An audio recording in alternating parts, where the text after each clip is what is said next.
మనుషుల కిరీటం పెడితే రాజు అవుతాడు. అదే వెజిటబుల్కి పెడితే వంకాయ అవుతుంది.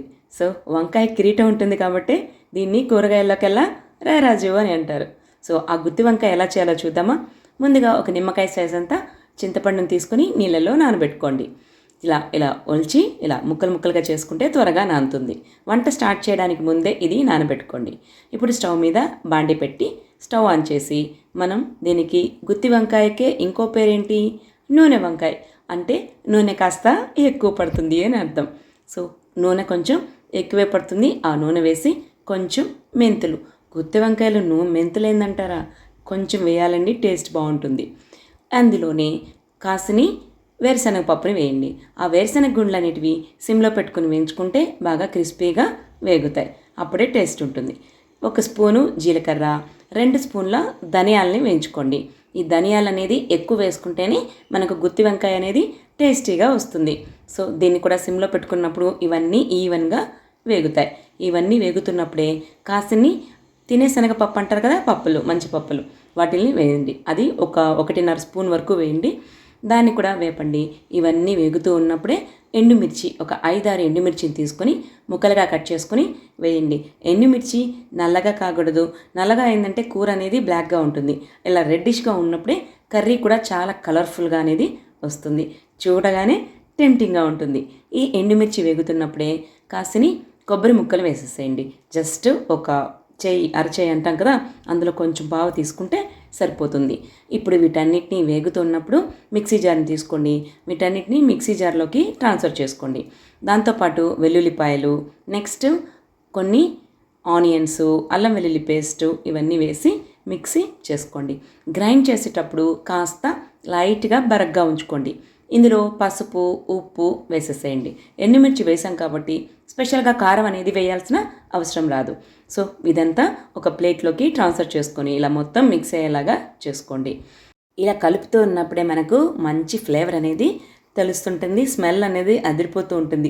గుత్తొంకాయ వండకుండానే గుమగుమలు అనేది స్టార్ట్ అయిపోతాయి. ఇప్పుడు మంచి వంకాయల్ని, లేత వంకాయల్ని తీసుకుని మనం ఉప్పు వేసి కడుక్కొనేసి మళ్ళీ కొంచెం సాల్ట్ వేసి ఇలా 4 ముక్కలుగా కట్ చేసుకోండి. బాగా పెద్ద వంకాయ అనుకోండి, ఇంకా 6 ముక్కలుగా కట్ చేసుకోండి. ఇప్పుడు మనం చేసి పెట్టుకున్న ఈ మిశ్రమాన్ని అంతా కూడా ఈ గుత్తొంకాయలకి ప్రతి దానికి ఇలా పెట్టేసి ఒక హాఫ్ అన్ అవర్ కానీ 1 అవర్ కానీ అలాగా పక్కన ఉంచేసుకోండి. మొత్తం ఆ ఉప్పు, కారము అంతా కూడా వంకాయలకి బాగా పట్టాలన్నమాట. ఇప్పుడు నేను 1/2 కేజీ వంకాయలతో చేస్తున్నాను. వీటన్నిటికీ పట్టి ఒక హాఫ్ అన్ అవర్ పక్కన ఉంచేసుకోండి. అప్పుడే వంకాయ అనేది టేస్టీగా వస్తుంది. ఇప్పుడు అదే బాండీలో నెక్స్ట్ ఆయిల్ ఎక్కువ వేసుకోండి. ఆయిల్ వేసుకొని కరివేపాకు వేసుకొని చిటపట అనిన తర్వాత ఒక 4-5 టమోటాలని వేసుకోండి. టమోటాలు వేస్తే కొంచెం కర్రీ అనేది ఎక్కువ వస్తుంది. మాకు వద్దు టమోటాలని వాడము అనుకుంటే కొంచెం వేసుకోండి. మీకు కర్రీ అనేది కూడా గ్రేవీ అనేది తక్కువ వస్తుంది. సో ఇప్పుడు టమాటా మగ్గిన తర్వాత ఒక్కొక్క వంకాయనంతా కూడా ఇలా వేసేసుకోండి. కొంచెం హైలో పెట్టుకొని అందులోకి మనం చూడండి, ఈ నూనె వేగుతుంది కదా, ముందుగా వేస్తే మాడిపోతుందని తర్వాత కొంచెం వేస్తున్నాను. చెక్క, లవంగము, బిర్యానీ ఆకుని వేసేసేయండి. ఆ నూనెలోనే అవి మూత పెట్టామంటే వంకాయ అంతా కూడా మగ్గుతుంది. హాఫ్ వరకు వంకాయ మగ్గిన తర్వాత అటు ఇటు తిప్పుకున్న తర్వాత చూడండి, టమాటా అంతా కూడా చాలా స్మాష్ అయిపోయినట్టు మనకు అయిపోతుంది. ఇప్పుడు మిగిలిన మసాలాని వేసేసేయండి. ఈ మసాలాని కూడా అంతా మనకు తిప్పి నూనెలో మసాలా అంతా కూడా వేగేలాగా చూసుకోండి. ఇప్పుడు మూత పెట్టి మరి కాసేపు మగ్గించండి. చూడండి, మసాలా కూడా వేగిపోయింది. ఇలా వంకాయ అనేది ఇంకొంచెం వేగాలి.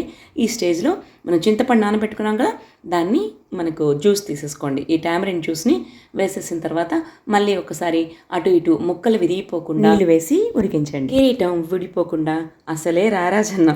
సో కిరీటం ఊడిపోకుండా లైట్గా అటు ఇటు తిప్పుకోండి. మూత తీసి చూస్తే మ్యాక్సిమం మనకు గుత్తొంకాయ రెడీ అయిపోతుంది. ఇప్పుడు లాస్ట్లో మనం ఫినిషింగ్ టచ్ ఇవ్వాలి కదా, అది కొత్తిమీరతో గార్నిష్ చేసేసుకోండి. మరి కాసేపు ఇలా పెడితే స్టవ్ ఆఫ్ చేసేయండి. అలా చూడండి, ఇలా వంకాయని అలా ప్రెస్ చేస్తే వంకాయ ఉడికిపోయినట్టే అనమాట. గరిటెతో అలా లైట్గా అంటేనే మనకు ఉడికిపోతుంది. మరీ ఎక్కువగా కూడా చేయొద్దు. వంకాయ అంతా పిసిపిస అయిపోయి మనకు కలిసిపోతుంది కర్రీలో. ఇలా గరిటెతో అంటే మనకు జస్ట్ అలా విరుగుతూ ఉన్నట్టే వంకాయ కర్రీ అనేది రెడీ అయిపోయింది. చూసారు కదా, చూస్తుంటేనే నోరూరుతుందా? సో ఈసారి మీరు ఈ పద్ధతిలో ట్రై చేయండి. ఇలాంటి మరిన్ని వంటలు కావాలంటే మన ఛానల్ని సబ్స్క్రైబ్ చేసుకోవడమే. మన ముదిరెడ్డి సరీస్ కిచెన్ని ఫస్ట్ టైం కనుక చూస్తున్నట్లయితే సబ్స్క్రైబ్ చేసుకుని మీ ఫ్రెండ్స్ అండ్ ఫ్యామిలీ మెంబర్స్కి షేర్ చేయండి. మీ లైక్స్ అండ్ కామెంట్సే నాకు మోటివేషన్. మీకు ఎలా కుదిరిందో ఖచ్చితంగా కామెంట్ చేయండి. మరో వంటకంతో మళ్ళీ కలుద్దామా? అప్పటి వరకు take care and bye bye.